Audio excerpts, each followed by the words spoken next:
أعوذ بالله السميع العليم من الشيطان الرجيم من همزه ونفخه ونفسه. بسم الله الرحمن الرحيم. ربي يسر ولا تعسر وتمم بالخير. ربي زدني علما. لقد نصركم الله في مواطن كثيرة ويوم حنين إذ أعجبتكم كثرتكم فلم تغني عنكم شيء وضاقت عليكم الأرض بما رحبت ثم وليتم مدبرين ثم أنزل الله سكينته على رسوله وعلى المؤمنين وأنزل جنودا لم تروها وعذب الذين كفروا وذلك جزاء الكافرين ثم يتوب الله من بعد ذلك على من يشاء واللہ غفور الرحیم۔ یہ 3 آیات مبارکہ ہیں سورہ توبہ کی، اور یہ 10واں سپارہ ہے۔ آیت نمبر 25 سے 27 ہے، 25 to 27۔ بے شک اللہ نے بہت جگہ تمہاری مدد کی، اور حنین کے دن جب تم اپنی کثرت پر اترا گئے تھے۔ یہ ترجمہ احمد رضا کا کنز الایمان ہے۔ جب تم اپنی کثرت پر اترا گئے تھے تو وہ تمہارے کچھ کام نہ آئی، اور زمین اتنی وسیع ہو کر تم پر تنگ ہو گئی، پھر تم پیٹھ دے کر پھر گئے۔ پھر اللہ نے اپنی تسکین اتاری اپنے رسول پر اور مسلمانوں پر، اور وہ لشکر اتارے جو تم نے نہ دیکھے، اور کافروں کو عذاب دیا، اور منکروں کی یہی سزا ہے، وہی ان کی جزا ہے، جزاء الکافرین۔ پھر اس کے بعد اللہ جسے چاہیں گے، یہاں ترجمہ ہے اللہ جسے چاہے گا توبہ دے گا، یعنی توبہ کرنے کی توفیق عطا فرمائیں گے، اور اللہ معاف کرنے والے مہربان ہیں، اور اللہ غفور الرحیم ہے، معاف بھی کرتے ہیں اور رحم بھی فرماتے ہیں، یہاں بخشنے والا مہربان ہے۔ ہماری اردو میں بہت سے فارسی الفاظ شامل ہیں، تو اتنا زیادہ شامل ہیں کہ بسا اوقات ہم پھر اپنے یعنی جو ہمارے الفاظ اور صیغے ہیں بھول گئے ہیں۔ اردو میں ویسے ہم معافی ہی بولتے ہیں، لیکن یہ بخشنا اور بخشش یہ فارسی کا صیغہ ہے، اور ترجمے میں اکثر بس یہی استعمال ہوا ہے۔ تو جہاں بھی غفور ہے، معافی کے بجائے بخشنے والا ترجمہ کیا گیا ہے۔ رحم یہ ہم اردو میں بولتے ہیں، لیکن اس کے ترجمے میں مہربانی کا صیغہ لے آتے ہیں۔ بہرحال سمجھ آ جاتی ہے بات۔ یہاں پر اللہ تعالیٰ نے بیان کیا ہے کہ فتح کا تعلق انحصار غیبی نصرت پر ہے، ہماری کثرت پر نہیں ہے۔ اللہ تعالیٰ نے بدر میں انعامات کے تذکرے اور اس کے بعد پھر کفار سے دوستی کو ترک کرنے کی تلقین فرمائی، اور دنیا کی ہر چیز پر اللہ اس کے رسول کے حکم کو ترجیح دینے کا حکم فرمایا۔ اس کے بعد اب اللہ تعالیٰ نے اپنے کچھ مزید انعامات کا یہاں پر ذکر فرمایا، جن میں حنین کا خاص ذکر فرمایا، مگر حنین کا ذکر کرنے سے پہلے بہت سے گزشتہ مواقع اللہ تعالیٰ نے اس میں اپنی مدد کا ذکر فرمایا، ٹھیک ہے، ان میں ہجرت کا بھی ذکر فرمایا، اور اس میں اللہ تعالیٰ نے مومنوں پر اپنے اس فضل و احسان کا ذکر فرمایا ہے جس سے اس نے بہت سے مقامات پر انہیں رسول اللہ صلی اللہ علیہ وسلم کے ساتھ آپ کی دعوت دین کے مشن کو آگے بڑھانے کے لیے اپنی نصرت و حمایت کی صورت میں نوازا، اور یہ بھی بیان فرمایا ہے کہ فتح و نصرت کا تعلق اللہ تعالیٰ کی مدد، اس کی تائید، اس کی حمایت سے ہے۔ یہ آپ کی جو فوجی طاقت ہے، فوجوں کی تعداد کی کثرت اور ساز و سامان، حرب جو آپ کا یعنی جنگی اسلحے وغیرہ ہوتے ہیں، اس کی فراوانی سے نہیں ہے۔ اللہ تعالیٰ کی تائید و حمایت شامل حال ہو تو پھر اس سے کوئی فرق نہیں پڑتا کہ فوج کی تعداد کم ہے یا زیادہ۔ حنین کے دن مسلمان اپنی تعداد کی کثرت پر خوش تھے، نازاں تھے، مگر تعداد کی یہ کثرت ان کے کچھ کام نہیں آئی تھی۔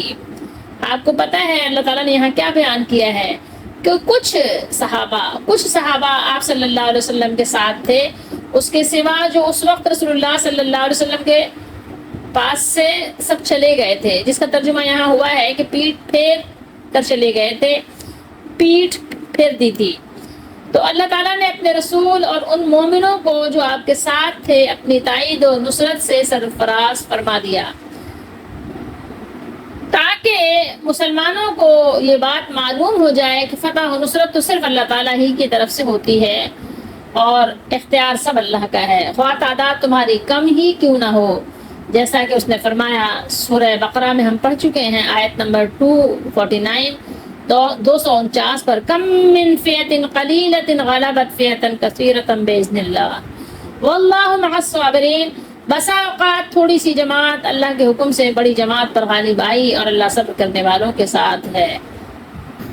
ان 3 آیات میں جنگ حنین کا تذکرہ اور معافی کی بشارت اللہ تعالیٰ نے سنائی ہے، اور یہ حنین کہاں پر واقع ہے آپ کو معلوم ہونا چاہیے کہ حنین مکہ معظمہ اور طائف کے درمیان ایک وادی ہے۔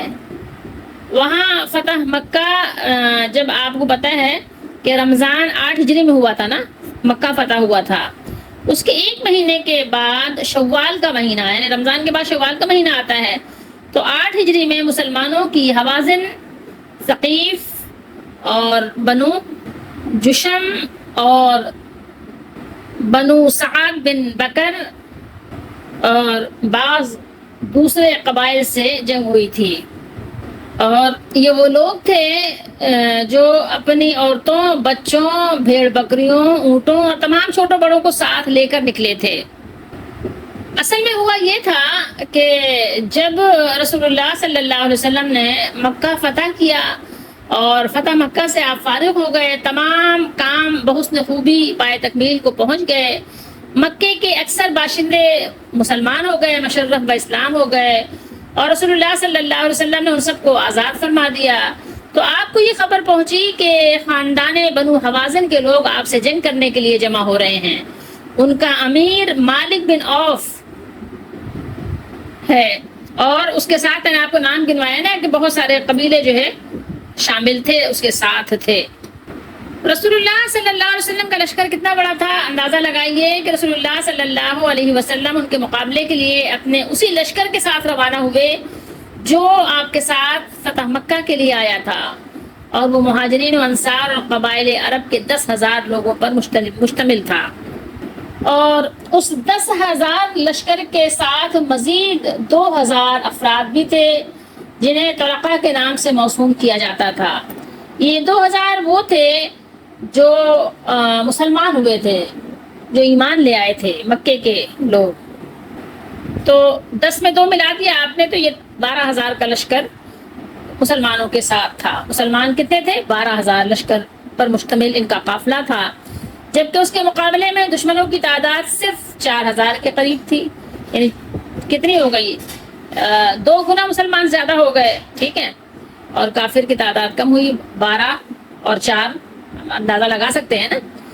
اچھا، اس پر کچھ مسلمانوں کو تھوڑا سا عجب ہوا، جس کو ہم خود پسندی کہتے ہیں نا، جو یہاں اللہ نے بیان کی ہے، اعجبتکم کثرتکم، یعنی کثرت اپنی دیکھا جب مسلمانوں نے تو خوش ہونا جیسے ہوتا ہے، تو وہ خوش ہوئے کہ آج ہماری تعداد ماشاءاللہ اللہ تعالیٰ نے فضل کیا کہ اتنی ہو گئی، آج ہم کافروں کے مقابلے میں کتنے زیادہ ہیں، یعنی ہماری میجورٹی 2/3 ان سے زیادہ ہے۔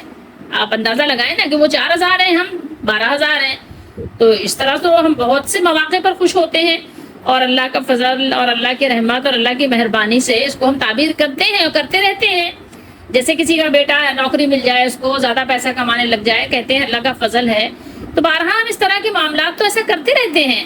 صحابہ تو صرف خوش ہی تو ہوئے تھے، کہا تھا، تو اس میں انہوں نے کوئی غلط کام تو بظاہر نہیں کیا تھا نا، اگر آپ غور کریں آیات پر تو آپ کو پتہ چلتا ہے۔ تو اس میں کچھ لوگوں نے کہہ دیا کہ آج تو ہماری تعداد بہت ہے اور آج تو ہم مغلوب نہیں ہوں گے، مگر اللہ تعالیٰ اپنی تعریف کو پسند فرماتے ہیں، بندوں کی تعریف کو اللہ تعالیٰ پسند نہیں فرماتے کہ بندہ خود اپنی تعریف کرنے لگے، اپنی بڑائی کرنے لگے۔ تو اللہ تعالیٰ ہم سب کو ان باتوں کو بھی سمجھنے کی توفیق دیں۔ ہم بسا اوقات اکثر نعمتوں کو اپنی طرف منسوب کر دیتے ہیں اور اپنا کارنامہ سمجھنے لگ جاتے ہیں، اور پھر 2 منٹ میں اللہ تعالیٰ معاملہ پھر ادھر سے ادھر کر دیتے ہیں۔ یہ بہرحال کلمہ اللہ تعالیٰ کو پسند نہیں آیا۔ حضرت جابر رضی اللہ تعالیٰ عنہ بیان کرتے ہیں کہ جب ہم وادی حنین کی طرف چلے تو ہم تہامہ کی وادیوں میں سے ایک وادی میں اترے۔ وادی بڑی وسیع و عریض تھی، یہ لمبی چوڑی آپ کہتے ہیں، اس میں اونچے نیچے ٹیلے اور چھوٹی چھوٹی ڈھلوانی پہاڑیاں تھیں۔ ٹھیک ہے، جس کو ہم ایسے ہی اوبڑ کھابڑ بھی کہہ دیتے ہیں. بہرحال ہم اوپر چڑھتے اور نیچے اترتے ہوئے آگے کی جانب بڑھتے اور لڑکتے جا رہے تھے. ظاہر ہے جب ڈسبیلنس ہو، اسموتھ نہیں ہو زمین، تو پھر معاملہ ایسے ہی ہوتا ہے نا کہ آپ لڑک پڑک ادھر ادھر ہوتے رہتے ہیں. ابھی صبح کا اندھیرا تھا. دشمن ہمارے لیے مختلف گھاٹیوں، کناروں اور تنگ گزر گاہوں میں پورے اتفاق اور مقابلے کی تیاری کے ساتھ چھپے بیٹھے تھے. اللہ کی قسم ہمیں اترتے اترتے پتہ ہی نہ چلا کہ دشمن نے مل کر اس طرح حملہ کیا جیسے ایک آدمی کرتا ہے. یعنی ایک ساتھ سب نے تیر برسائے، ایک ساتھ نشانہ باندھا، سب نے ہر طرف سے تیر آنے لگے. ایسا لگ رہا تھا کہ بس تیروں کی بوچھاڑ ہو رہی ہے. وہ لوگ بہت زبردست نشانہ باز تھے. پرفیکٹ جیسے نشانے پر یعنی ہوتا ہے نشانہ لے کر جہاں پر یعنی انہوں نے اندازہ لگایا وہیں پر ان کا نشانہ پڑتا، یعنی خطا نہیں ہوتا. تو بہرحال جب انہوں نے اتنا زبردست یعنی تیر اندازی کی اور تیروں کی بوچھاڑ کر دی تو لوگ خوفزدہ ہو گئے، گھبرا گئے، اور پھر انہوں نے ظاہر اپنی یعنی ایک طرح سے شکست تسلیم کر لی. اور پھر وہ پلٹے اور وہ بھاگے. جب وہ بھاگ رہے تھے، بھاگے جاتے تھے اور کوئی کسی کو مڑ کر نہیں دیکھتا تھا، تو رسول اللہ صلی اللہ علیہ وآلہ وسلم دائیں طرف ایک جگہ ہو گئے. پھر فرمایا، لوگوں میری طرف توجہ کرو، میری طرف آؤ، میں رسول اللہ ہوں، میں محمد بن عبداللہ ہوں. کہیں سے جواب نہیں آ رہا تھا. رسول اللہ صلی اللہ علیہ وسلم فرماتے، الیہ عباد اللہ، الیہ انا رسول اللہ. اے بندگان الہ، اے اللہ کے بندو، میرے پاس آؤ، میرے پاس آؤ، میں رسول اللہ تم سے مخاطب ہوں. اس حال میں آپ یہ بھی فرما رہے تھے، انا النبی لا کذب، انا ابن عبد المطلب لا کذب. میں نبی ہوں، اس میں جھوٹ نہیں ہے، اور میں عبد المطلب کا بیٹا ہوں، اس میں بھی جھوٹ نہیں ہے. لیکن کہیں سے کوئی جواب نہیں آ رہا تھا. آپ اندازہ لگا سکتے ہیں کہ 12,000 کا لشکر ہو، زمین بھی ناہموار ہو، کچھ لوگ اونٹ پر ہوں، کچھ گھوڑوں اور خچر پر ہوں، اور اس کے علاوہ آپ یہ دیکھیں کہ حملہ اتنا شدید ہو، ہر طرف سے تیروں کی بوچھاڑ ہو، تو آپ اندازہ لگا سکتے ہیں کہ کیا عالم ہوگا. زبان سے کہنا، تقریر کرنا، بات کرنا تو یہ اور بات ہے، لیکن ان حالات کا ذرا جائزہ لیں اس تصور کے ساتھ. اس سینیریو میں جا کر آپ ذرا اندازہ لگائیں گے تو آپ کو پتہ چلے گا کہ کیا حال تھا. اونٹ ایک دوسرے پر گرتے پڑتے بھاگ رہے تھے، لوگ ادھر ادھر نکل گئے، سوائے مہاجرین و انصار کے ایک گروہ اور آپ کے خاندان کے لوگوں کے، جو زیادہ نہیں تھے، تھوڑے تھے. اور جیسے حضرت ابو بکر اور عمر رضی اللہ تعالیٰ عنہما آپ کے ساتھ ڈٹے رہے. آپ کے خاندان والوں میں سے اچھے خاصے لوگ تھے، جو آپ کے چچا کے بیٹے وغیرہ، حضرت علی رضی اللہ تعالیٰ عنہ وغیرہ، اور ابو سفیان بن حارث، اس طرح کے میں نام کیا گناؤں، مطلب آپ کے پاس کہتے ہیں کہ 80 سے 100 لوگ کے قریب آپ کے پاس بہرحال بالکل یعنی دل جمعی کے ساتھ بالکل ڈٹے ہوئے تھے. احادیث میں ان صحابہ کے نام وغیرہ بھی بیان ہوئے ہیں. اور حضرت عباس رضی اللہ تعالیٰ عنہما بیان کرتے ہیں، جو آپ کے چچا جان ہیں، مسلم شریف کی حدیث شریف میں ہے کہ میری آواز بلند تھی، یعنی اونچی آواز ہوتی ہے نا کچھ لوگوں کی، جو لوگ تھوڑا سا لاؤڈلی یعنی لاؤڈ اسپیکر کی طرح یعنی کام کرتی ہے ان کی آواز، تو وہ یعنی بلندی پر تھی ان کی آواز. تو اس وجہ سے اللہ کے رسول صلی اللہ علیہ وسلم نے مجھے حکم دیا ہے، عباس یہ یعنی آپ اعلان کریں کہ درخت کے نیچے جو بیعت رضوان ہوئی تھی، درخت کے نیچے یعنی بیعت کرنے والوں کو آواز دو. چنانچہ میں نے بلند آواز سے پکارا کہ درخت کے نیچے بیعت رضوان کرنے والے کہاں ہیں؟ اللہ کی قسم ان لوگوں نے جب میری آواز سنی تو وہ کہنے لگے، ہم حاضر ہیں، ہم حاضر ہیں. ٹھیک ہے، کہتے ہوئے اس طرح دوڑے جس طرح گائے اپنے بچے کی طرف دوڑتی ہے. اور ان کا بھاگ جانا یا پیٹ پھیرنا جو ترجمہ ہے، اس میں بھی کسی کو شک شبہ نہیں کرنا چاہیے کہ ظاہر ہے جب آپ کو سامنے موت نظر آ رہی ہو اور ایسا یعنی ایک موت کا منظر ہو تو بڑے بڑے لوگوں کا حال برا ہو جاتا ہے. تو اس میں کوئی ایسی بات نہیں تھی. لیکن جب بہرحال ان جانثاروں نے جیسے ہی آواز سنی تو سب کے سب پکار اٹھے، یا لبیک یا لبیک کہتے ہوئے رسول اللہ صلی اللہ علیہ وسلم کے پاس آ کر جمع ہو گئے. اور مفسرین بیان کرتے ہیں کہ چشم فلک نے یہ نظارہ بھی دیکھا کہ تیروں کی بوچھاڑ کے باعث اگر کسی صحابی کا اونٹ واپس آنے پر تیار نہ ہوتا تو وہ اونٹ سے نیچے اتر آتا. اب ذرا آپ دیکھیے اللہ اس کے رسول پر قربان ہونے کا جذبہ، ذرا دیکھیے کہ اگر اونٹ نہ چلتا تو وہ اونٹ سے نیچے اتر آتے، اونٹ کو چھوڑ دیتے، جاؤ تمہیں جدھر جانا ہے. اور اپنی زرہ پہن کر پیدل ہی رسول اللہ صلی اللہ علیہ وسلم کی طرف وہ چل پڑتے۔ اس طرح حضرات صحابہ کرام رضی اللہ تعالیٰ عنہم کی ایک چھوٹی سی جماعت جب آپ صلی اللہ علیہ وسلم کے پاس جمع ہو گئی تو آپ نے انہیں حکم دیا کہ ایک زبردست اور تابڑ توڑ حملہ کر دو۔ آپ نے مٹی کی ایک مٹھی لی اور اللہ سے فتح اور نصرت کی دعا کی۔ اللہم انجز لی ما وعدتنی، اے اللہ آپ نے مجھ سے جو وعدہ کیا تھا اسے پورا فرما دیجئے۔ پھر آپ نے مٹی کی یہ مٹھی دشمن کی طرف پھینک دی جس سے دشمن کے ہر فرد کی آنکھ اور اس کے منہ میں خاک پڑ گئی، جس کی وجہ سے وہ جنگ کرنے کے قابل نہ رہے اور وہ شکست کھا کر بھاگ گئے۔ مسلمانوں نے ان کا یہ تعاقب کرتے ہوئے ان میں سے بہت سے لوگوں کو قتل کر دیا اور بہت سے لوگوں کو قیدی بنا لیا اور ان قیدیوں کو رسول اللہ صلی اللہ تعالیٰ علیہ وآلہ وسلم کی خدمت میں پیش کیا۔ رسول اللہ صلی اللہ تعالیٰ علیہ وآلہ وسلم نے ارشاد فرمایا، محمد کے رب کی قسم وہ شکست کھا گئے۔ یہ اللہ نے یہاں فرمایا وَأَنزَلَ جُنُودًا لَّمْ تَرَوْهَا، انزلہ اور اتارا اللہ تعالیٰ نے، نازل کیا۔ جنود کہتے ہیں لشکر کو، جندن کی جمع ہے لشکر۔ اللہ نے وہ لشکر اتارے، وہ لشکر نازل کیے جو تم نے نہ دیکھے، یعنی فرشتے آ گئے۔ یہ وہ وقت ہے جب مسلمان جم گئے اور فرشتے نازل ہوئے، اس نے ایسے لشکر اتارے جنہیں تم نے نہیں دیکھا۔ بخاری شریف ہے، حدیث نمبر ہے 2864 اور اس کے راوی ہیں برا بن عازب رضی اللہ تعالیٰ عنہ۔ وہ بیان کرتے ہیں حنین کے دن کا واقعہ کہ ایک شخص نے برا بن عازب رضی اللہ تعالیٰ عنہ سے پوچھا، کیا حنین کی لڑائی میں آپ لوگ رسول اللہ صلی اللہ علیہ وسلم کو چھوڑ کر چلے گئے تھے؟ برا رضی اللہ تعالیٰ عنہ نے جواب دیا، کہا ہاں، لیکن رسول اللہ صلی اللہ علیہ وسلم فرار نہیں ہوئے تھے، ہم لوگ ہوئے تھے نا۔ اوازن کے لوگ جن سے اس لڑائی میں مقابلہ تھا بڑے تیر انداز تھے۔ جب ہمارا ان سے سامنا ہوا تو شروع میں ہم نے حملہ کر کے انہیں شکست دے دی، پھر مسلمان مال غنیمت پر ٹوٹ پڑے اور دشمن نے تیروں کی بارش ہم پر شروع کر دی۔ پھر بھی ہم رسول کریم صلی اللہ علیہ وسلم اپنی جگہ سے نہیں ہٹے۔ ٹھیک ہے، پھر بھی کیا ہوا؟ رسول اللہ صلی اللہ علیہ وآلہ وسلم اپنی جگہ سے نہیں ہٹے۔ آپ صلی اللہ علیہ وسلم کی بہادری کو کوئی اندازہ نہیں لگا سکتا۔ فرماتے ہیں کہ میں نے دیکھا کہ آپ اپنے سفید خچر پر سوار تھے۔ خچر جو ہوتا ہے وہ تیز زیادہ چلتا بھی نہیں، آپ نے گدھے کو دیکھا ہے؟ ایسے ہی تھوڑا سا بڑا ہوتا ہے۔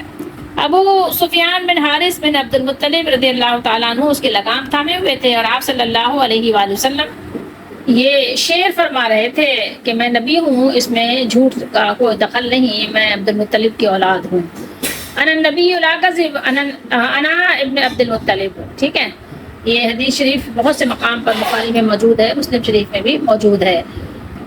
یہ واقعہ نبی اکرم صلی اللہ علیہ وسلم کے ہر درجے شجاعت، بہادری اور بے پناہ آپ صلی اللہ تعالیٰ علیہ وآلہ وسلم کی دلیری بہادری کی دلیل ہے کہ اس حالت میں جب دشمن نے زبردست حملہ کر رکھا تھا، لشکر اسلام تتر بتر ہو گیا تھا، ادھر سے ادھر بکھر گیا تھا، آپ خچر پر سوار تھے جو تیز رفتار بھی نہیں تھا کہ بھاگنے دوڑنے میں زیادہ کام آئے، اور نہ اس پر سواری کی حالت میں کوئی حملہ ہی کیا جا سکتا تھا، مگر اس نازک صورتحال اور تیروں کی بوچھاڑ میں بھی آپ صلی اللہ علیہ وآلہ وسلم خچر کو ایڑ لگائے دشمن کی طرف بڑھ رہے تھے۔ آپ سوچئے ذرا ایسے وقت میں، اور آپ صلی اللہ علیہ وسلم اپنے اسم گرامی جو آپ کا نام ہے، اپنا نام اسم گرامی کے ساتھ بلند آواز سے اعلان فرما رہے تھے تاکہ وہ شخص بھی جو آپ کو نہیں پہچانتا وہ بھی آپ کو پہچان لے۔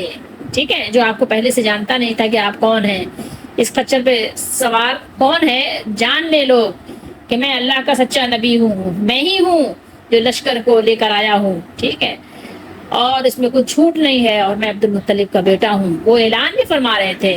آپ تصور کر سکتے ہیں، درود و سلام ہو اللہ کے نبی صلی اللہ علیہ وآلہ وسلم پر، اور ہر وقت اللہ کی رحمتیں آپ پر نازل ہوں، ہر وقت اللہ کی رحمتوں کا نزول ہو۔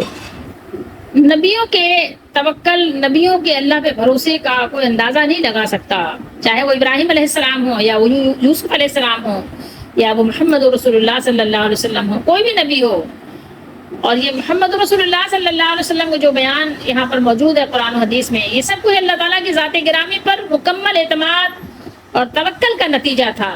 آپ کا دل اس یقین سے سرشار تھا، بھرپور تھا کہ اللہ تعالیٰ آپ کو فتح و نصرت سے ضرور سرفراز فرمائیں گے اور اس مشن کو پورا کریں گے جس کے لیے اللہ نے آپ کو مبعوث فرمایا ہے.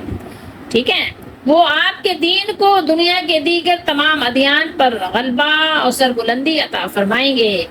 اسی لیے اس نے فرمایا ثم انزل اللہ سکینتہ علی رسولہ، پھر اللہ نے اپنے رسول پر اپنی طرف سے تسکین نازل فرمائی، یعنی اطمینان اور ثابت قدمی. وعلی المؤمنین، اور مومنوں پر بھی، یعنی جو اس وقت آپ کے پاس تھے وہ بھی اسی تسکین سے بھرپور تھے، اور جو ادھر ادھر ہو گئے تھے بعد میں وہ بھی سب آ گئے، اور تمہاری مدد کرنے کے لیے فرشتوں کو اللہ تعالیٰ نے اتارا، فرشتوں کے لشکر اتارے جنہیں تم نے نہیں دیکھا، جو مسلمانوں نے نہیں دیکھا، اللہ تعالیٰ نے اس لشکر کے ذریعے سے ان کی مدد فرمائی. قرآن مجید کی آیات پڑھ کر آپ کو اس بات کا اندازہ ضرور ہوگا کہ بہرحال اللہ تعالیٰ کے اپنے اصول اور قانون جو ہیں وہ سو ہیں، وہ بدلتے تو نہیں ہیں، لیکن یہ آپ اندازہ لگا سکتے ہیں کہ اللہ تعالیٰ اپنے بندوں پر مہربانی فرماتے ہیں، اگرچہ وہ کافر ہی ہوں پورا موقع ان کو دیا جاتا ہے. یہاں پر اللہ تعالیٰ نے ایک بات بیان فرمائی، وَعَذَّبَ الَّذِينَ كَفَرُوا وَذَلِكَ جَزَاءُ الْكَافِرِينَ، جزا بدلے کو کہتے ہیں، ریوارڈ کو کہتے ہیں آپ. اللہ تعالیٰ نے یہاں پر یعنی کفار کے ریوارڈ کی بات کی ہے. کیا بات کی ہے کہ اللہ تعالیٰ نے کفار کو یہ بدلہ دیا، یہ جزا دی، یا آپ سزا بھی کہہ سکتے ہیں کہ یہ سزا دی کہ انہیں شکست فاش ہوئی. اتنا کچھ کرنے کے باوجود بھی، اتنے تیر برسائے انہوں نے، اس کے باوجود بھی ان کو شکست ہوئی. ان کے بچے اور عورتیں خادم بن گئے، غلام بن گئے، اور ان کے مال مسلمانوں کی غنیمت بنے، اور بہت سے بڑے لوگ بھی اسیر ہوئے، صرف بچے اور عورتیں نہیں. اور دنیا میں کفار کی یہی جزا ہے. لیکن اس کے ساتھ میں بھی آپ کو ایک چیز بتاؤں گی جو آپ کو شاید تھوڑا سا تعجب میں ڈالے، لیکن بہت اہم بات ہے. پھر آگے اللہ تعالیٰ نے بیان کیا ثم یتوب اللہ. تو غزوہ حنین کے تقریباً 20 روز بعد حوازن کے بقیہ لوگ مسلمان ہو کر جعرانہ مقام ہے نا، اس مقام پر نبی صلی اللہ علیہ وسلم کی خدمت میں حاضر ہوئے. رسول اللہ صلی اللہ علیہ وسلم کا ان لوگوں سے رضائی رشتہ بھی تھا، کیونکہ آپ کی رضائی ماں حلیمہ رضی اللہ تعالی عنہا انہی سے تھی. ٹھیک ہے، تو اللہ تعالیٰ نے ان سب کو مسلمان ہونے کی توفیق بخشی. جن لوگوں نے قرآن و سنت کو پڑھا یا قرآن و سنت سے ریلیٹ کر کے انہوں نے تاریخیں بھی پڑھی ہیں، ان کو اندازہ ہوگا، اور حالات حاضرہ کا بھی جنہوں نے جائزہ لیا ہے ان کو پتہ ہوگا کہ بہت سے ایسے لوگ جو مسلمانوں کو بہت برا بھلا کہتے ہیں، اسلام کو بہت ناپسند کرتے ہیں، شدت کے ساتھ مخالفت کرتے ہیں، بسا اوقات سب سے پہلے وہی مسلمان ہو جاتے ہیں. اس طریقے سے ہے نا کہ ہے آیا یورش تاتار کے افسانوں سے پاس با مل گئے کعبے کو صنم خانے سے. تو بات یہی ہے کہ وہی تاتاری جنہوں نے مسلمانوں پہ ظلم ڈھایا تھا، ہلاکو خان کے بعد مسلمان ہو گئے تھے. وہی مکے والے جنہوں نے سب سے زیادہ اسلام کو دبانے کی کوشش کی تھی، کیا ہوا تھا؟ مسلمان ہو گئے تھے. وہ ہے پھوکوں سے یہ چراغ بجھایا نہ جائے گا. بخاری شریف ہے اور یہ کتاب المغازی ہے. حدیث نمبر ہے 4318 اور 4319 ہے. تو اسی سے متعلق ہے، اس لیے سمجھنا اور سننا تھوڑا سا ضروری بھی ہوگا اور بہتر بھی ہے تاکہ بات پوری طریقے سے سمجھ آ جائے. مسور بن مخرمہ ہیں، یہ خبر دیتے ہیں کہ جب قبیلہ حوازن کا وفد مسلمان ہو کر حاضر ہوا تو رسول اللہ صلی اللہ علیہ وسلم رخصت دینے کھڑے ہوئے. ٹھیک ہے، انہوں نے آپ سے یہ درخواست کی کہ ان کا مال اور ان کے قبیلے کے قیدی انہیں واپس دے دیے جائیں. رسول اللہ صلی اللہ تعالیٰ علیہ وآلہ وسلم نے فرمایا، جیسا کہ تم لوگ دیکھ رہے ہو میرے ساتھ کتنے اور لوگ بھی ہیں، اور دیکھو سچی بات مجھے سب سے زیادہ پسند ہے. ٹھیک ہے، اس لیے تم لوگ ایک ہی چیز پسند کر لو، یا تو اپنے قیدی لے لو یا مال لے لو، دو میں سے ایک چیز واپس لے لو. ٹھیک ہے، میں نے تمہیں لوگوں کے خیال سے قیدیوں کی تقسیم میں تاخیر کی تھی، یعنی رسول اللہ صلی اللہ علیہ وسلم انتظار کر رہے تھے ان لوگوں کا، لیکن ان لوگوں نے آنے میں دیر کی. تو بہرحال آپ صلی اللہ علیہ وآلہ وسلم طائف سے واپس ہو کر تقریباً 10 دن ان کا انتظار کرتے رہے کیا تھا. آخر جب ان پر واضح ہو گیا کہ رسول اللہ صلی اللہ علیہ وسلم انہیں صرف ایک ہی چیز واپس کریں گے، تو انہوں نے کہا کہ پھر ہم اپنے قبیلے کے قیدیوں کی واپسی چاہتے ہیں. تو آپ صلی اللہ علیہ وسلم نے مسلمانوں کو خطاب کیا، اللہ تعالیٰ کی اس کی شان کے مطابق ثنا کرنے کے بعد فرمایا، اما بعد تمہارے بھائی قبیلہ حوازن کہ لوگ توبہ کر کے ہمارے پاس آئے ہیں مسلمان ہو کر، اور میری رائے یہ ہے کہ ان کے قیدی انہیں واپس کر دیے جائیں۔ اس لیے جو شخص بلا کسی دنیاوی صلے کے اپنی خوشی سے واپس کرنا چاہے وہ واپس کر دے، یہ بہتر ہے۔ اور جو لوگ اپنا حصہ نہ چھوڑنا چاہتے ہیں ان کا حق قائم رہے گا، وہ یوں کر لیں کہ اس کے بعد جو سب سے پہلے غنیمت اللہ تعالیٰ ہمیں عنایت فرمائیں گے اس میں سے ہم انہیں اس کے بدلے میں دے دیں گے۔ آپ دیکھیں اسلام کی خوبصورتی ذرا دیکھیں، تو وہ ان کے قیدی واپس کر دیں۔ تمام صحابہ رضی اللہ تعالیٰ عنہم نے کہا یا رسول اللہ صلی اللہ علیہ وسلم، ہم خوشی سے بلا کسی بدلے کے واپس کرنا چاہتے ہیں۔ اللہ اکبر، کیسے دل تھے ان کے لوگ، اور کتنے سخی لوگ تھے۔ ہم لوگ کتنے بخیل ہیں، لیکن رسول اللہ صلی اللہ علیہ وسلم نے فرمایا اس طرح ہمیں اس کا علم نہیں ہوا کہ کس نے اپنی خوشی سے واپس کیا ہے اور کس نے نہیں۔ اس لیے سب لوگ جائیں اور تمہارے چودھری لوگ تمہارا فیصلہ ہمارے پاس لائیں۔ سو سب واپس آ گئے اور ان کے چودھریوں نے ان سے گفتگو کی۔ پھر وہ رسول اللہ صلی اللہ علیہ وسلم کی خدمت میں حاضر ہوئے اور عرض کیا کہ سب نے خوشی اور فراخ دلی کے ساتھ اجازت دے دی ہے۔ ابن عباس رضی اللہ تعالیٰ عنہما نے کہا یہی وہ حدیث ہے جو مجھے قبیلہ حوازن کے قیدیوں کے متعلق پہنچی ہے، اور بھی دیگر چیزیں ہیں، لیکن اتنی بات کافی ہے جو میں نے آپ کو حدیث کے حوالے سے پہنچا دی کہ رسول اللہ صلی اللہ علیہ وسلم نے ان کے قیدی کس طرح ان کو واپس فرما دیے۔ پاسباں مل گئے کعبے کو صنم خانے سے، پاسباں مل گئے کعبے کو صنم خانے سے۔ یہاں پر ایک بات غور کرتے چلیں، پڑھتے چلیں اپنے یعنی بڑوں کا سبق۔ اللہ تعالیٰ نے عرب کے غزوات کا آغاز بدر سے اور خاتمہ حنین سے کیا، اس لیے یہاں دونوں کو یکے بعد دیگرے ملا کر ذکر فرمایا۔ آپ نے پڑھا ان دونوں کے درمیان 7 سال کا فاصلہ تھا، کم و بیش 7 سال کا ہی ہے نا۔ غزوہ بدر جو ہے 2 ہجری اور یہ 8 ہجری، آپ اندازہ لگا سکتے ہیں۔ اچھا 2 کو بھی ملا لیں تو کتنا ہو جائے گا، 2 دوسرا سال اور 8 تو کتنے ہو گئے، 7 تو پورے ہو گئے نا۔ اس کے ساتھ ہی رسول اللہ صلی اللہ علیہ وسلم اور مسلمانوں کے مقابلے میں عرب کی جنگ کا انگارہ بجھ گیا، وہ آگ بجھا دی گئی۔ پہلی جنگ نے انہیں خوفزدہ کر کے ان کی قوت توڑ دی تھی، آخری جنگ نے ان کی قوت کا خاتمہ کر دیا، ان کا اسلحہ بے اثر کر دیا اور ان کی جماعت کو اس طرح پیسا کہ ان کے لیے اسلام میں داخل ہونے کے سوا کوئی اور راستہ باقی نہ رہا، کوئی چارہ نہ رہا۔ ادھر اس آخری جنگ میں مسلمانوں کو ایک سبق بھی دے دیا۔ کیا سبق دیا؟ یہ سبق کہ تاکہ آپ کو خوب یاد رہے، یہ سبق بھی خوب یاد کروا دیا، جنگ میں فتح تمہاری کثرت یا اسلحے کی برتری کی وجہ سے نہیں بلکہ دین کی برکت اور اللہ کی مدد سے حاصل ہوتی ہے۔ ٹھیک ہے، جنگ میں جو تم فتح حاصل کرتے ہو تو یہ نہیں کہ تم بہت زیادہ کثیر تعداد میں ہو اور تمہارے پاس بہت جدید قسم کے اسلحہ موجود ہیں، نہیں، بلکہ یہ ہے کہ اللہ کی مدد تمہارے ساتھ ہے یا نہیں، اور کبھی آزمائش بھی ہو جاتی ہے۔ ثم یتوب اللہ من بعد ذلک علی من یشاء واللہ غفور رحیم۔ کیا خوبصورت بات ہے، پھر اللہ اس کے بعد جس پر چاہے مہربانی فرمائے، اور اللہ تعالیٰ معاف کرنے والے بہت مہربان ہیں، بہت رحم کرنے والے ہیں۔ اللہ تعالیٰ نے حوازن کے باقی ماندہ لوگوں پر مہربانی فرمائی اور وہ مسلمان ہو گئے۔ اور بہرحال یہاں پر ایک چیز اور بھی میں آپ کو بتاتی چلوں کہ اللہ کے نبی صلی اللہ علیہ وسلم نے ان کے قیدیوں کو واپس کر دیا، جو بہت بڑی تعداد تھی، بچوں اور عورتوں پر مشتمل تھی، اور جو مال غنیمت تھا وہ ظاہر مسلمانوں کو تقسیم ہو چکا تھا، ویسے قیدی بھی تقسیم ہو چکے تھے۔ آپ کو اگر آپ خدمت گاہ دے دیے جائیں، ملازم مل جائے، تو کیا آپ ملازم واپس کرتے ہیں؟ نہیں کرتے۔ کیسے کریں گے؟ آپ کا حق بھی تھا جبکہ، لیکن اللہ کے نبی صلی اللہ علیہ وسلم نے حکم دیا، سب نے واپس کر دیے اور کہا جاؤ۔ اور وہ بھی ملازم بھی کیسے ملے تھے؟ جو آپ کو مارنے آئے تھے، ہے نا۔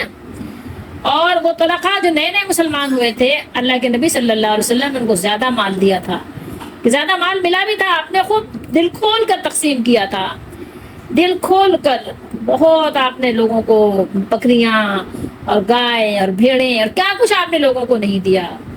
اور ان میں سے ایک ایک کو ایسا بھی ہوا کہ 100 اونٹ عطا فرما دیے۔ مالک بن عوف کو آپ نے 100 اونٹ عطا فرمائے تھے اور انہیں حسب سابق اپنی قوم کا سربراہ بھی بنا دیا۔ اس سے متاثر ہو کر اس نے آپ کی شان میں ایک قصیدہ کہا جس کے آپ یعنی کچھ اشعار ہم آپ کو سنانا چاہتے ہیں. اس نے کہا ما رأیت ولا سمعت بمثلہ فی الناس کلہم بمثل محمدی. میں نے کائنات کے تمام لوگوں میں محمد صلی اللہ علیہ وسلم جیسا نہ کوئی دیکھا ہے اور نہ سنا.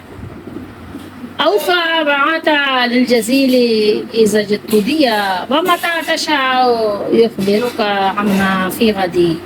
وہ انتہائی وفادار ہیں اور جب ان سے کوئی سوال کیا جائے تو فراخ دلی سے عطا کرتے ہیں، اور جب تم چاہو یعنی کوئی سوال کرو تو وہ وحی کی روشنی میں یعنی اللہ تعالیٰ کی طرف سے جو وحی آتی ہے اس کی روشنی میں تم کو آئندہ کی خبریں بھی دیتے ہیں. نبی کریم صلی اللہ علیہ وآلہ وسلم کی مہربانیوں کی جتنی بھی تعریف کی جائے کم ہے، لیکن آپ کو معلوم ہونا چاہیے کہ وہ اس مہربان کے نبی ہیں. وہ اللہ جو غفور بھی ہے رحیم ہے، اس کے بھیجے ہوئے ہیں. اللہ تعالیٰ نے آپ کو مہربان بنا کر بھیجا ہے. آپ بڑی مہربانی فرماتے ہیں. جو لوگ آپ سے لڑنے آتے ہیں اور اگر وہ قیدی بن جاتے ہیں تو ان قیدیوں کے لیے رسول اللہ صلی اللہ علیہ وسلم میں حکم کیا ہوتا ہے آپ کو بتائیں؟ حکم یہ ہوتا ہے جو کھاؤ ان کو کھلاؤ، جو پہنو ان کو پہناؤ، اور ان سے مشقت والا کام مت لو کہ وہ مشقت میں پڑ جائیں، بلکہ جب ان کو ایسا کوئی کام دو جس میں مشقت ہو، تکلیف ہو، تو خود بھی ان کے ساتھ ان کا ہاتھ بٹاؤ، ان کے ساتھ کرو. اس مہربانی کا آپ کیسے اندازہ لگا سکتے ہیں؟ آپ نے کبھی سوچا کہ آپ اپنے قیدیوں کے ساتھ کیسا سلوک کرتے ہیں؟ لیکن رسول اللہ صلی اللہ علیہ وسلم کا عمل اور آپ کی تعلیم کیا ہے؟ کبھی آپ نے اس پہ غور کیا؟ نہیں کیا ہوگا، سوچا بھی نہیں ہوگا، پڑھا بھی نہیں ہوگا، سنا بھی نہیں ہوگا، سننا بھی نہیں چاہا ہوگا. قرآن و حدیث جب بھی ہم پڑھتے ہیں تو اللہ تعالیٰ کی طرف سے ایک رحمت ایسی ہوتی ہے کہ انسان کے دلوں کو تازہ دم کرتی ہے. انسان کے دلوں پر اس کا ایک اثر ہوتا ہے قرآن کا. یہاں پر اللہ تعالیٰ نے غزوہ حنین کی خصوصیت اس وجہ سے فرمائی ہے کہ اس میں بہت سے واقعات اور حالات خلاف توقع، یعنی جو آپ یعنی جس کا اندازہ نہیں لگاتے، توقع نہیں ہوتی جس چیز کی، عجیب انداز سے ظاہر ہوئے. اگر آپ ان میں غور کریں تو اس پہ غور کرنے سے انسان کے ایمان میں قوت اور عمل میں ہمت پیدا ہوتی ہے. اور غور کریں تو اس سے پہلے جو ہم نے آیت تلاوت کی تھی، آیت نمبر 24 تلاوت کی تھی، وہاں پر اللہ تعالیٰ نے کیا فرمایا؟ یعنی اگر اللہ تعالیٰ اور اس کے رسول اور اللہ کے رسول یا اللہ کے دین کے مشن کو، دعوت کو آگے پہنچانے سے زیادہ تمہیں کوئی اور چیز پسند ہے، اور چیز عزیز ہے، اور چیز پیاری ہے، گارڈن میں بیٹھ کر چائے پینا یا اے سی کے اندر کمروں میں سوتے رہنا تمہیں زیادہ پیارا ہے، بیوی بچے تمہیں زیادہ پیارے ہیں، گھر والے تمہیں زیادہ پیارے ہیں، تو پھر عذاب الہی کا انتظار کرو. یہی بات بیان کی گئی تھی. اب تم رحمت و عنایت کے مستحق نہیں رہو گے اگر تم نے ایسا کیا، بلکہ ناراضگی اور سزا کے مستحق بن جاؤ گے، عتاب کے سزاوار ہو جاؤ گے. پھر جب اللہ تعالیٰ نے سورہ برات کے اعلان سے جو بات بیان کی، اعلان سے جو حالات پیدا ہو گئے تھے، سورہ برات کی جب آیات نازل ہوئی تھی تو حضرت علی رضی اللہ تعالیٰ عنہ گئے تھے نا حج کے موقع پہ، اور اعلان فرمایا تھا نا، حج کے دنوں میں یہ اعلان ہوا تھا نا، حج اکبر کے دن. تو اندیشہ تھا کہ کفار پھر ایک بار سب مل کر جان کی بازی لگا دیں گے. مسلمانوں کے دلوں سے ایسے وسوسے دور کرنے کے لیے یہ آیت کریمہ اللہ تعالیٰ نے نازل فرمائی کہ جس مالک نے، جس مولا نے اس سے پہلے بے شمار موقعوں پر تمہاری دستگیری فرمائی ہے اور تمہاری قلیل تعداد کو دشمن کی کثرت پر فتح دی ہے، اس کی نصرت آج بھی تمہارے ساتھ ہے. کل ہی کی بات یاد کرو، حنین میں کس طرح تمہاری پسپائی کو اس کی نصرت، اس کی مدد نے فتح مبین میں تبدیل کر دیا. آج بھی اسی پر توکل، اسی پر بھروسہ کرو اور دشمن کی کسی سازش سے مت گھبراؤ. گھبرانے کی تمہیں کوئی ضرورت نہیں ہے. مکہ مکرمہ فتح ہوتا ہے اور کفر و شرک کا محکم حصار پیوند خاک کر دیا جاتا ہے. 15 دن تک مسلمان امن و سکون سے مکے میں ٹھہرے ہوئے تھے، وہاں ٹھہرے رہتے ہیں اور طواف کعبہ کی حسرتوں کو پورا کرتے ہیں. اسی اثناء میں اطلاع ملی کہ حوازن اور ثقیف کے قبیلے جنگ کی تیاری کر رہے ہیں. رحمت عالم صلی اللہ تعالیٰ علیہ وآلہ وسلم اپنے لشکر جرار کے ساتھ ادھر کا رخ کرتے ہیں. یہ کم و بیش یعنی 20 دن کا یہ پھر وقفہ آ جاتا ہے. لشکر کی تعداد 12,000 تھی. آپ کو ہم بتا چکے ہیں کہ 10 تو آپ کے ساتھ ہی آئے تھے، 2 مزید اس میں نئے مسلمان 9 مسلم تھے، اور اس میں بعض مشرک بھی شریک ہو گئے تھے. تماشا دیکھنے کے لیے۔ مسلمانوں نے جب 12,000 کا لشکر جرار دیکھا تو بعض نے دل میں خیال کیا کہ آج کوئی طاقت ہمیں مغلوب نہیں کر سکتی، کیسے کر سکے گی؟ ہم تو وہ لوگ ہیں جو 313,000 پر غالب آ چکے ہیں، یعنی 12 تھوڑے سے لوگ بہت سو پہ غالب آئے ہیں، تو آج تو ہم بہت ہی ہیں۔ جب یہ لشکر حنین کی وادی میں پہنچا، آپ کو پتہ ہے کہ فاصلہ وغیرہ میں نے آپ کو بتا دیا ہے کہ زیادہ کوئی نہیں تھا، 3 میل دور ایک وادی تھی مکہ اور طائف کے درمیان میں، اور جو اس کی قیادت کرنے والے تھے، اوف جو لیڈر تھے، بعد میں جو مسلمان خود ہو گئے تھے۔ رسول اللہ صلی اللہ علیہ وآلہ وسلم کے اخلاق اور صحابہ کرام مومنین کے اخلاق سے بڑے بڑے، یعنی کہنا چاہیے ایسے دشمن، یعنی جو پیدائشی دشمن آپ کہہ سکتے ہیں، جو اصلی دشمن کہہ سکتے ہیں، وہ بھی اسلام کے فیاضانہ سلوک سے متاثر ہوئے بغیر نہیں رہ پاتے۔ ان کے دلوں میں بھی جو دشمنی اور عداوت ہوتی ہے، بھڑکتے ہوئے شعلے ہوتے ہیں، سرد پڑ جاتے ہیں۔ رسول اللہ صلی اللہ علیہ وسلم اور صحابہ کرام کے دریا دلی کو دیکھ کر اسلام کے قدیم دشمن بھی اسلام کے گرویدہ ہو گئے، اسلام کے دلدادہ ہو گئے۔ آپ دیکھیں یہ آیات، یہاں سے بھی کافی کچھ ملتا ہے، بہت کچھ پتہ چلتا ہے، ٹھیک ہے۔ اب دیکھیے کہ جو دشمن آپ کو اتنا پریشان کریں، آپ کے بہت سے لوگ مار دیے جائیں، شہید ہو جائیں، آپ کو بہت کچھ نقصان اٹھانا پڑے، اور اس کے بعد اس کے بدلے میں آپ ان کو اگر قیدی بنائیں، پھر آپ ان کو عزت و احترام کے ساتھ انہیں واپس کر دیں، کتنے دل جگرے کی بات ہے، کوئی چھوٹی موٹی بات تو بہرحال نہیں ہے، ہر ایک کے بس کی بات بھی نہیں ہے۔ اور یہاں دیکھیں مسلمانوں کو بھی ایک سبق دیا گیا۔ کیا سبق دیا گیا؟ کہ دیکھیں حنین کے موقع پہ انہوں نے یعنی خوش فہمی اختیار کر لی، وہ خوش ہو گئے۔ دیکھیے یہاں پر ہمیں یہ سبق ملتا ہے کہ آپ کبھی بھی عجب میں اور کبھی بھی اپنی کثرت میں اترانے کی کوشش نہ کریں، کبھی بھی اترائیں نہیں، کبھی بھی آپ فخر نہ کریں کہ ہاں ہم یہ ہیں تو ہم یہ کر لیں گے، یہ ہمارے کمال سے ہو جائے گا، کہ اللہ تعالیٰ کو یہ بات بالکل بھی مسلمانوں سے پسند نہیں ہے۔ اور جس کا مقام جتنا بڑا ہے اس کو تو اللہ تعالیٰ اتنا ہی زیادہ یہ حکم دیتے ہیں کہ وہ تو بس اپنے مالک پر ہی ہر وقت ہر چیز کو فدا کرے اور فنا کرے۔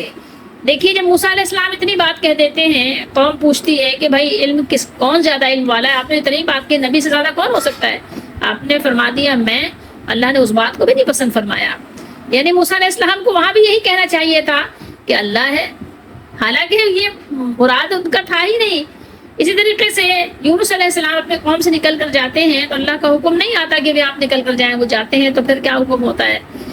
تسبیح کرتے ہیں، مچھلی کے پیٹ میں چلے جاتے ہیں، اللہ کے ساتھ گری وزاری عرضی اپنی مناجات پیش کرتے ہیں۔ تو یعنی مسلمانوں کا یہ حکم ہے کہ آپ ہر وقت اپنی ہر چیز کی نسبت اپنے مالک کی ہی طرف کریں، کبھی بھی کسی چیز پہ فخر نہ کریں، ناز نہ کریں، دکھاوا نہ کریں کہ جی میں طاقتور ہوں، میں یہ ہوں، میں یہ کر سکتا ہوں، میں بہت قابل ہوں، بہت علم والا ہوں، بہت ذہین و فطین ہوں، بہت مالدار ہوں، بہت ہنرمند ہوں، ٹھیک ہے، بہت اچھے فیصلے کرنے والا ہوں، بہت زبردست عقل مند اور بہت زبردست لیڈر، قائد، مینجمنٹ کا بہت بہترین منتظم طریقے سے انتظام کرنے والا ہوں، کچھ بھی نہیں۔ ہر چیز میں نسبت کدھر کرنی ہے؟